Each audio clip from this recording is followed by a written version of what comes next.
الحمدللہ رب العالمین والصلاة والسلام علی سید المرسلین اما بعد فاعوذ باللہ من الشیطان الرجیم بسم اللہ الرحمن الرحیم لا تقنطوا من رحمت اللہ۔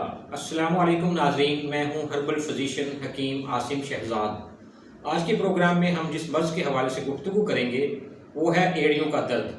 اکثر خواتین اور مردوں کو یہ عام مسئلہ ہے۔ اس درد کو درد عقب بھی کہتے ہیں، یعنی ایڑیوں کا درد۔ ایڑیوں کے درد کے مختلف اندرونی اور بیرونی اسباب ہوا کرتے ہیں۔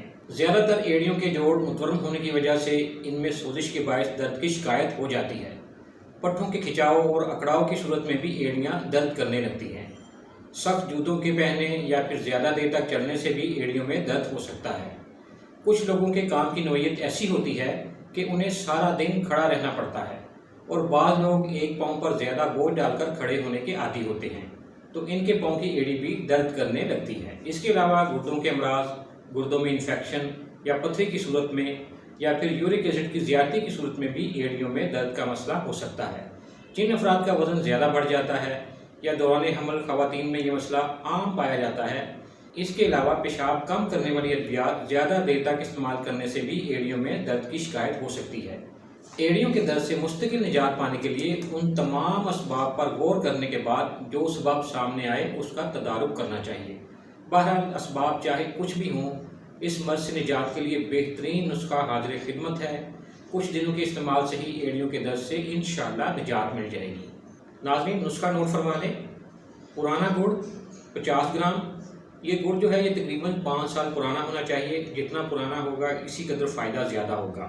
سنڈ 30 گرام، ہیرا ہینگ 6 گرام۔ ان سب چیزوں کو باریک پیس لیں اور 500 ملی گرام کے کیپسول بنا لیں۔ ایک کیپسول صبح اور ایک رات پانی کے ساتھ کچھ دن استعمال کر لیں۔ انشاءاللہ ایڑیوں کے درد سے مکمل طور پر نجات مل جائے گی۔ ناظرین، آج کے لیے اتنا ہی، چونکہ وقت محدود ہے۔ مزید کسی بھی بیماری کے حوالے سے اگر آپ کو ہم سے کوئی طبی رہنمائی درکار ہے تو نیچے اسکرین پر موجود موبائل نمبر جو ہے یہ نوٹ فرما لیں، اور اس نمبر پر آپ کسی بھی وقت کال کر سکتے ہیں۔ ناظرین، اگر آپ کو ہماری یہ محنت پسند آئی ہے تو پروگرام کو لائک کریں، سبسکرائب کریں اور بیل آئیکن کو ضرور کلک کریں تاکہ آئندہ بھی صحت کے حوالے سے اچھی معلومات آپ تک پہنچتی رہیں۔ اس دعا کے ساتھ اجازت چاہوں گا کہ اللہ کریم تمام بیماروں کو شفا عطا فرمائے۔ آمین۔ اللہ حافظ۔